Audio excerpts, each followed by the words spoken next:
C'est avec un grand plaisir que nous accueillons sur le plateau de Croque Lecture l'auteure Christelle Mouchard. Pouvez-vous vous présenter en quelques mots ?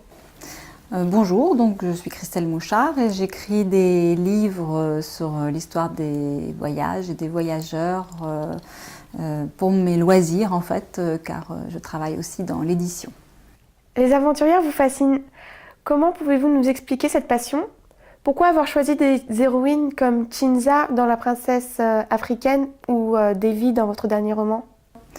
Alors effectivement, j'aime les voyages, j'aime voyager et j'aime aussi l'histoire. Donc ça fait très longtemps que je m'intéresse à toutes les femmes qui ont voyagé parce que je me suis aperçue que pendant longtemps on a cru qu'il n'existait que des explorateurs et que je trouve ça important de dire qu'il a existé beaucoup d'exploratrices et de voyageuses et de grandes aventurières qui étaient aussi courageuses et aussi audacieuses que les hommes. Pour l'ensemble de vos romans jeunesse, on sent bien l'importance de la recherche documentaire. Quelle est la place de ce travail d'information et de documentation avant l'écriture de vos livres ? Il est essentiel, il est très important et c'est ce qui me prend effectivement le plus de temps.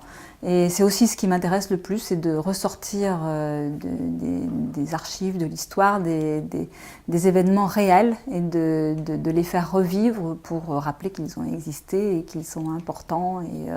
Et surtout quand ça touche à l'histoire des femmes, pour montrer aux jeunes filles de maintenant que les femmes peuvent être aussi courageuses et aussi audacieuses que les hommes.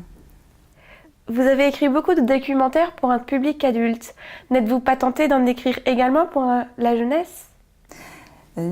Alors, faire des documentaires pour la jeunesse, pourquoi pas ? Je n'y ai pas encore pensé parce qu'effectivement, le mode du roman a l'avantage de faire rêver un peu, de présenter des personnages quand même en partie imaginaires.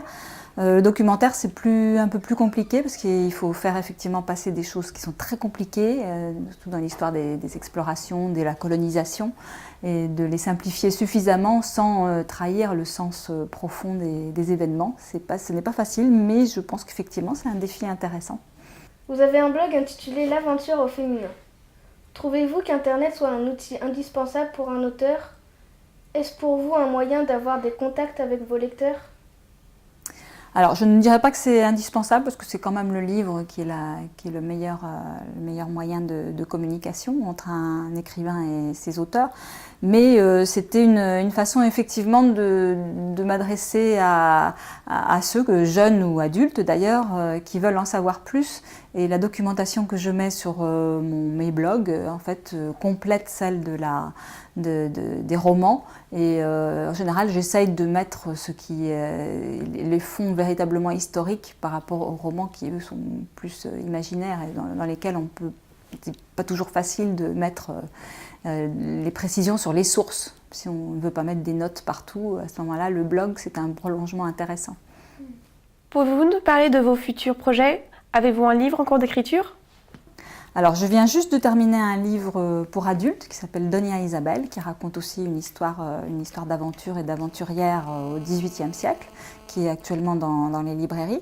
Et j'en ai commencé un autre, alors celui-là pour les jeunes, qui se passe en Amazonie.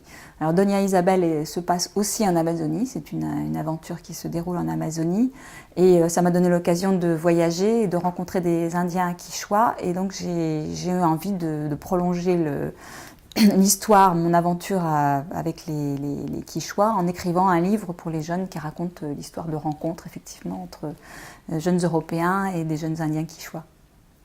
Merci d'avoir répondu à notre invitation et à nos questions. Et merci de m'avoir reçu. Prochainement, vous pourrez suivre une nouvelle interview, celle d'Yves Grevet, auteur de la trilogie Métaux et du roman Seul dans la ville que Caroline vous présentera dans le numéro 4 de Croque Lecture. En attendant, bonne lecture.